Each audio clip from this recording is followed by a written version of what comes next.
Ecuador es feriado, ¿no? Tenemos feriado. Yo no sé si es desde el lunes, o sea, desde hoy, es martes, también pues sábado y domingo, ¿no? Un feriado largo, ¿no?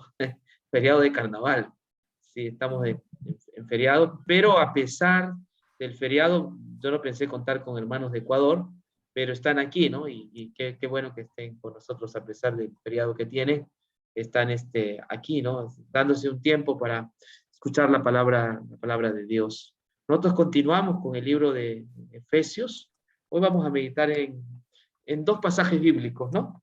Vamos rápidamente a nuestra Biblia, en el libro de Efesios, el capítulo 2, ¿no? El verso, desde el 16 vamos a leer, aunque ya hemos leído el 16, ¿no? Pero para tenerlo como referencia, ¿estamos?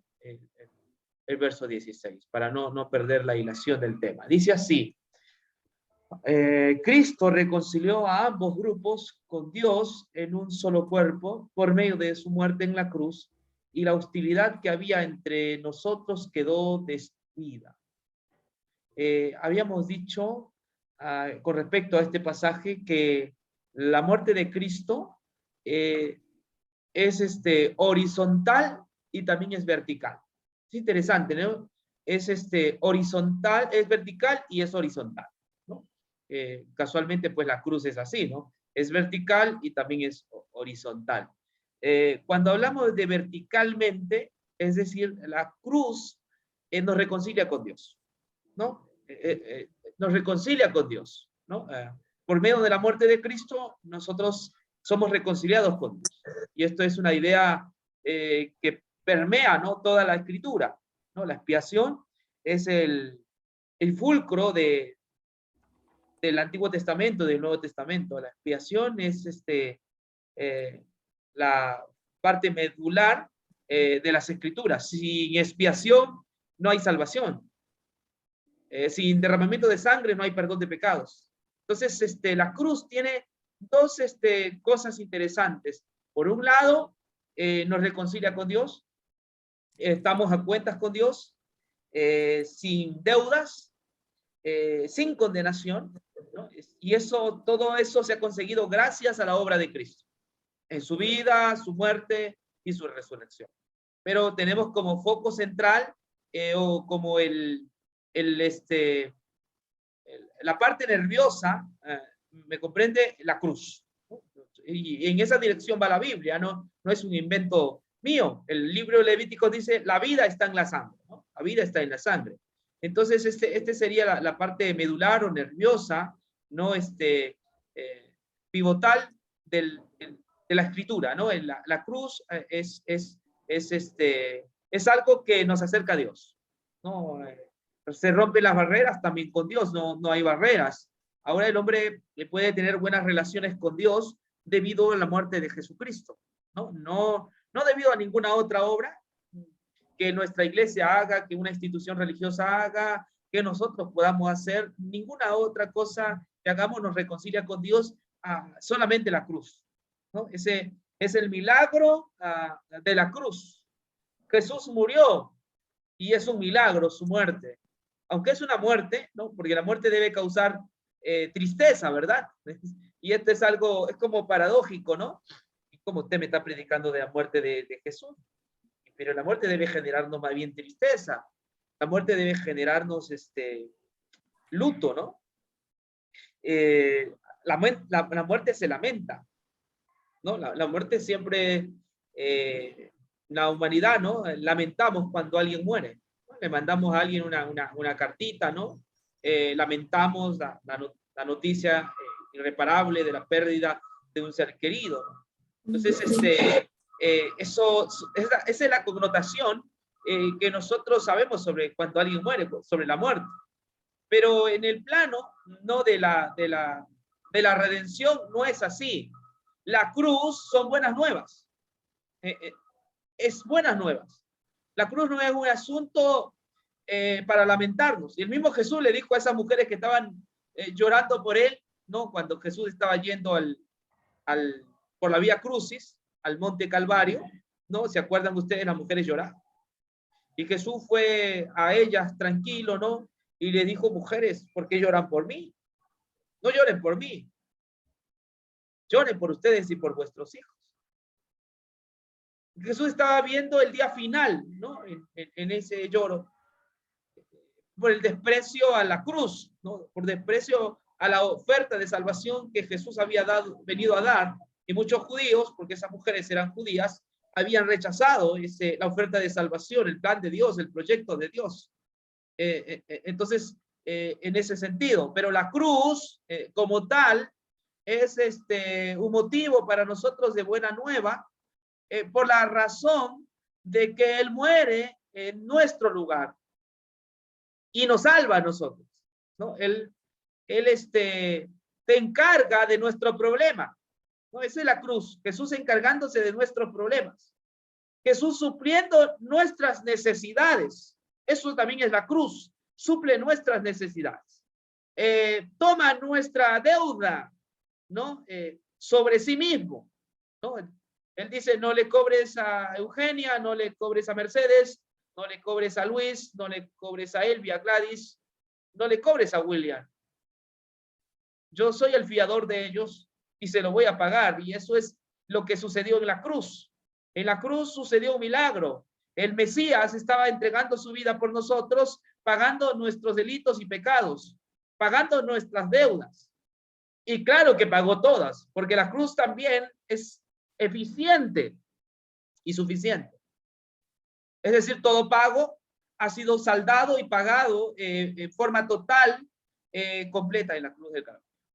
Y esto es lo que Pablo nos viene diciendo también en el libro de Efesios. Y esa es la maravilla de la cruz, hermanos. Ese es el primer milagro de la cruz.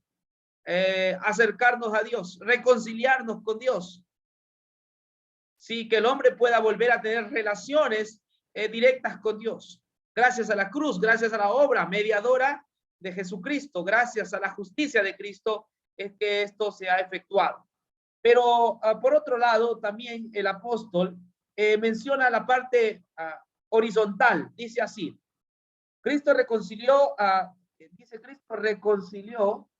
ambos grupos con Dios en un solo cuerpo por medio de la muerte en la cruz, y la hostilidad que había entre nosotros quedó destruida.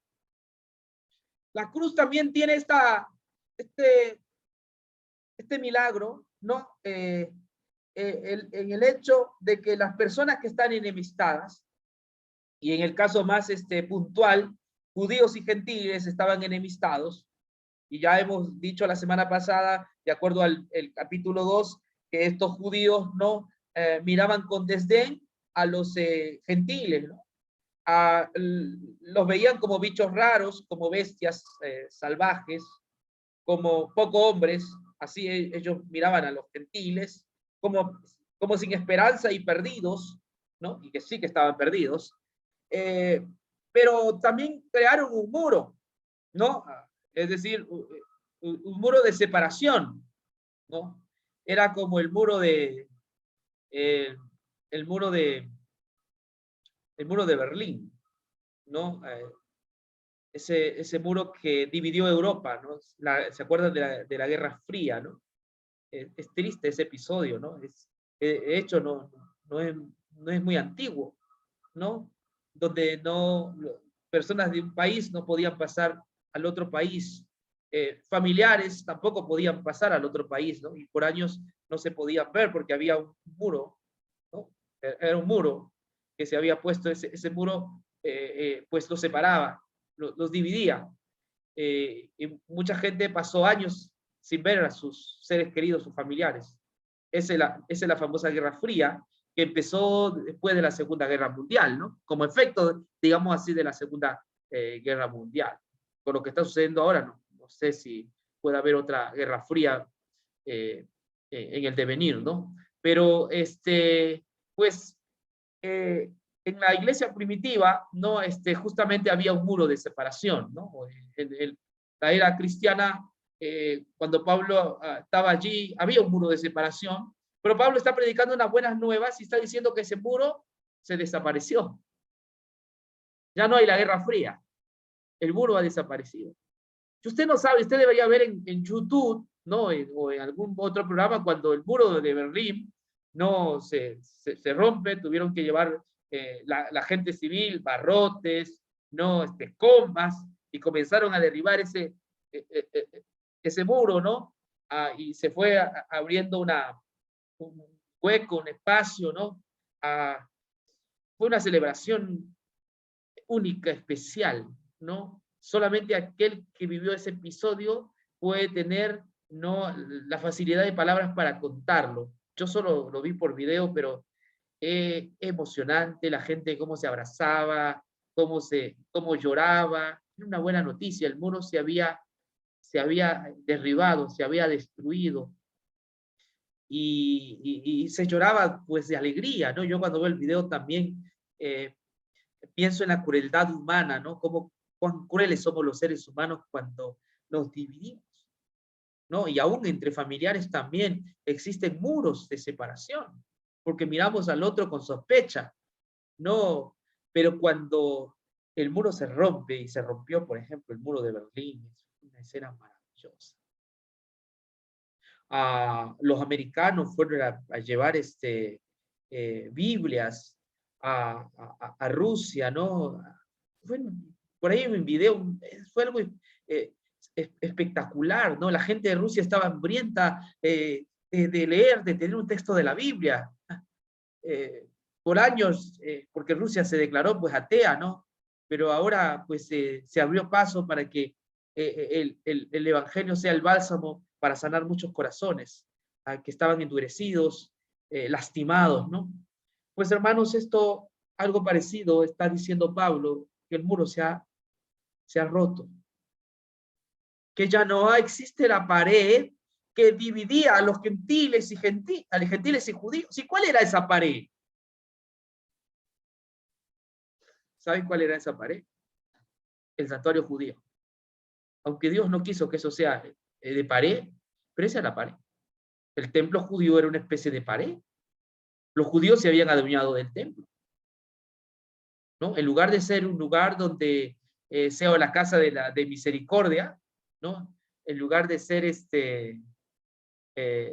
que está en Juan 5, ¿no? La historia de este hombre que más de 40 años estuvo paralítico, ¿no? En lugar de ser un lugar de Bethesda, que es la casa de misericordia, el templo judío era la casa donde se discriminaba, se excluía y marginaba al resto de personas.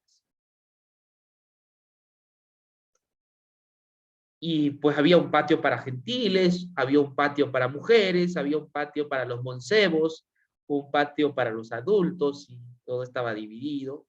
El mismo Dios había puesto de que cualquiera no puede entrar al santuario tampoco, ¿no? Habían personas que lo hacían, ¿no? El sacerdote, sumo sacerdote, tenía sus colaboradores, pero nadie más podía entrar. Eso es un muro. Y bueno, teológicamente podemos saber cuál era la intención de Dios, que nunca fue mala, ¿no? Dios es sabio cuando hace esas cosas. Ese muro o ese tipo de fronteras que Dios había hecho en el santuario, porque él mismo fue el que dirigió a Moisés cómo tenía que hacer la construcción y todo eso, pues era un boceto de Cristo, ¿no? Entonces, el libro de Gálatas explica que eso era necesario, estar bajo ayo, bajo curadores, hasta que viniese pues el dueño, ¿no? Hasta que viniese el hijo. Una vez que vino el hijo, ya no estamos más bajo la ley, ¿no?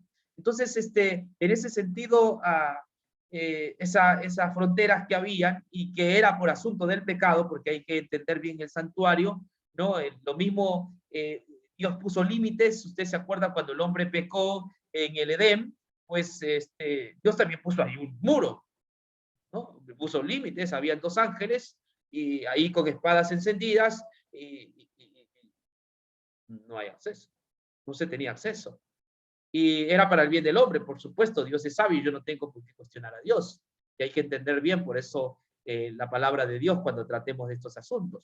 Pero eso no tiene nada que ver con el problema de los judíos, ¿no? Que aunque tenía sus limitaciones el santuario también era un lugar de perdón, era un lugar donde había la misericordia de Dios, pero fueron los judíos quienes llevaron ese santuario a extremos inimaginables, ¿no? Al legalismo, a la marginación, al creerse favoritos, los únicos. Eso no es problema de Dios. Ellos llevaron ese boceto, bosquejo de Cristo a sitios no imaginables, ¿no? Y eso, ¿no? Pero Pablo está mencionando aquí que ese muro que lo separaba, al fin ha sido roto. Ya no hay paredes que nos dividen. Ya no hay templos que nos dividen. ¿Sí? Ya no hay lugar santo, lugar santísimo que nos divida. Ya no hay. Hay un patio para gentiles, hay otro patio para los mancebos, otro patio para las mujeres, para los adultos. No, hay patios. Eso se ha roto. Y es buenas noticias. Es decir, que ahora el gentil puede ser mi hermano, el judío puede ser mi hermano. Porque no hay nada que nos divida. Porque ha venido Cristo, el significado del santuario era Cristo, y entonces a partir de Cristo, entonces viene la unión. A partir de Cristo, entonces viene la reconciliación entre nosotros. Cristo es el cumplimiento de todo eso. Y entonces si un gentil se acerca a Cristo, si un judío se acerca a Cristo, es hermano. No necesita la circuncisión para ser mi hermano. No necesita comer el kosher para ser mi hermano. No necesita usar los símbolos o los rituales que había en el santuario para ser mi hermano. Ya no hay necesidad, porque ahora Cristo es el significado. Los muros se han roto. Y ahora toda persona libremente puede venir a Jesús sin circuncidarse y encontrar en Jesús la reconciliación, el perdón y el acceso a Dios. Fíjese lo que dice aquí el siguiente texto. Cristo les trajo la buena noticia de paz tanto a ustedes, los gentiles que estaban lejos de él, como los judíos que estaban cerca. Ahora todos podemos tener acceso al Padre por medio del mismo Espíritu Santo, gracias a lo que Cristo hizo por nosotros. Hermano, yo no sé si se alegra, pero esto es buena noticia. Tenemos acceso al Padre. Aquello era imposible en el Edén. Por eso que Adán fue expulsado y había un cerco. En el santuario judío había un cerco. En el monte Sinaí había un cerco. Se va a ver en el Antiguo Testamento esa figura de cerco. Quien se acercaba moría. Así de cosas. Había fronteras. Quien pasaba ese límite moría. Pero la verdad del Nuevo Testamento nos dice que ya no hay necesidad de esas fronteras, que ya no hay necesidad de esos muros, que ya no hay necesidad de esos límites. Porque ahora al final de los tiempos ha aparecido el Mesías, ha aparecido Jesús, y Él es la perfección, ¿no? Si las fronteras eran por la perfección la tenemos en Jesús. Y no solamente es la perfección hecha carne, sino que también es el que ha expiado nuestros pecados para reconciliarnos con Dios. Y entonces Pablo en el verso 18 o 19, ahora 18, ahora todos podemos tener acceso al Padre por medio del mismo Espíritu Santo, gracias a lo que Cristo hizo por nosotros. Pablo también es bastante claro porque hay gente que ha llevado el Espíritu Santo también a lugares que no le competen al Espíritu, ¿no? Hay gente que cuando habla del Espíritu lo hace ver como algo meritorio, ¿no? ¿Sí? Yo recuerdo cuando era niño, cierta iglesia enseñaba que para tener el Espíritu necesitamos nosotros estar limpios, porque no puede morar en un corazón sucio el Espíritu, ¿no? Y ellos no se daban cuenta que el trabajo del Espíritu es señalarnos a Cristo, es enseñarnos a Cristo, es poner en nuestras narices a Cristo y decir, ahí está Cristo, a través de Él es la limpieza de todo pecado. Es decir, el trabajo del Espíritu es como el trabajo de Juan el Bautista, es decir, he aquí el Cordero de Dios que quita el pecado del mundo. Ese es el trabajo del Espíritu. Y ahí está diciendo la palabra de Dios eso en el verso 18. No, ahora todos podemos tener acceso al Padre por medio del Espíritu Santo, gracias a lo que Cristo hizo por nosotros. ¿Por qué dice gracias al Espíritu Santo? Porque es el Espíritu que nos comunica esta verdad. Yo no podría convencerles acerca de Cristo a no ser que ese trabajo lo haga el Espíritu Santo. Es el Espíritu Santo el que nos convence de pecado, de justicia y de juicio. Es el Espíritu Santo que nos presenta a Cristo y te dice, ahí está Cristo. Es el Espíritu Santo el que nos dice, Él es tu único Salvador. Es el Espíritu Santo que señala a Cristo como el único y perfecto Salvador. Es que ese es el trabajo del Espíritu de Dios, es enseñarnos a Cristo. Porque cuando nos enseña a Cristo, entonces nosotros estamos en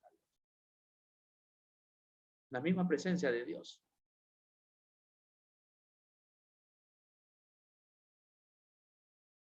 19.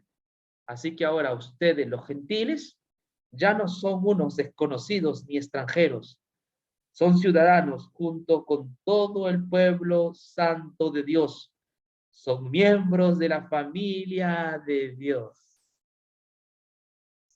Yo no sé si te sientes así, tú eres gentil, yo soy gentil y estoy leyendo esto. Dice que ya no somos más extranjeros, ya no somos más extranjeros. Ya no hay el patio de los gentiles. Tampoco hay el patio para las mujeres. El libro de Gálatas dice que en Cristo Jesús ya no hay hombre, mujer, esclavo, siervo. Todos somos iguales. Ya no hay ventajas. Todos somos iguales. Hemos sido acercados al Padre por medio de Jesucristo. Y en el cielo no existen gente de clase primera, de primera clase y de segunda clase. No hay en el cielo ciudadanos de primera clase y de segunda clase. En el cielo los ciudadanos todos son iguales. Todos son salvos de la misma forma, de la misma manera. No es que uno se salva por A y el otro se salva por B. Todos nos salvamos de la misma manera, de la misma forma, por la misma persona, de Jesucristo, por Jesucristo. Es por Jesucristo que nos salvamos. Así que si estás tú trepando el muro del sábado para salvarte, no te salvas por el muro del sábado. Si tú estás colgándote en el kosher para salvarte y sentirte mejor que ese hermano que está en el oriente, en la selva, y que come todo lo que venga, todo lo que encuentre, estás equivocado. Somos hermanos no por lo que hacemos, por lo que comemos o vestimos. Somos hermanos gracias a Cristo. Somos hermanos por Cristo. Él nos ha hecho sus hijos y somos ciudadanos. Y no hay ciudadanos de primera y segunda clase aquí. Aquel que se cree ciudadano de primera clase y que mira con desdén al otro no conoce nada de la gracia de Dios. Esa persona no ha gustado del perdón de Dios, él no conoce nada del Evangelio. Todos, hermanos, somos iguales. Ninguno es mayor que el otro. En el piso de la cruz, todos somos iguales. Y no hay advenedizo, no hay extranjeros. Todos somos hijos de Dios. Termino con esto. El muro se ha derribado. Que no te hagan sentir mal. Porque hay gente que les gusta hacer sentir mal, ¿no? Decir que tú estás lejos de Dios. Porque haces esto o lo otro. Porque comes esto o lo otro. Porque guardas este día y yo guardo el verdadero día. No, hermanos. La Biblia es contundente. Solo a través de Jesucristo es como nosotros vamos al cielo. ¿Entiendes?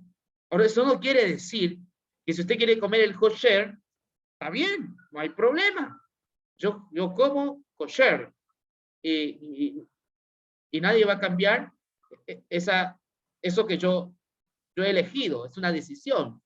Pero yo no creo que alguien que coma otro tipo de comida sea inferior a mí y que yo esté más cerca a Dios y que el otro esté más lejos de Dios. Eso no dice el libro de Efesios. El libro de Efesios dice que ya no hay extranjeros, que todos somos miembros de la familia de Dios.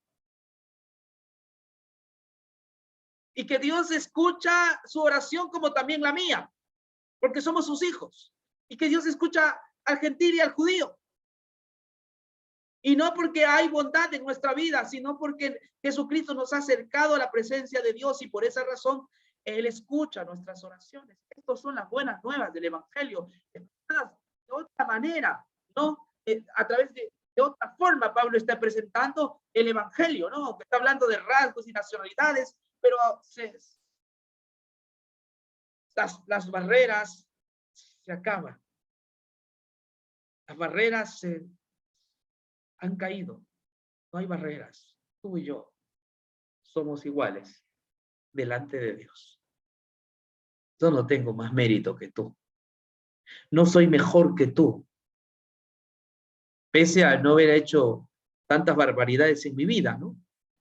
¿Sí? Pero yo no soy mejor que tú, que quizás de repente en tu vida te has emborrachado, has hecho sonceras y medias, ¿no? Te has portado de una manera terrible, y quizás yo no lo haya hecho porque de niño fui cristiano siempre. Eso no me dice nada, porque lo único que nos acerca a la presencia de Dios no es nuestra virtud, hermano, es Jesucristo. Tenlo presente eso, que nadie te quite esta verdad de la mente. Lo único que nos acerca a la presencia de Dios es Jesucristo. Solo a través de Jesucristo nosotros tenemos esa calidad, ese estado legal de ser miembros de su familia, ciudadanos y miembros de la familia celestial. Qué verdad tan preciosa. Ya no somos advenedizos. Ya no está esta frontera que estaba allí, vio, donde habían dos ángeles allí con espadas ardientes para que no entremos. El texto bíblico dice que ahora sí tenemos entrada a la presencia de Dios. De forma que si alguno de nosotros descansa, tenga la seguridad que esa persona descansa en la presencia de Dios. Está viva para Dios. Quizás para nosotros ha muerto, pero para Dios, todo el que muere en Cristo, para Dios esa persona no está muerta. Esa persona está viva. Que Dios te bendiga. Amén.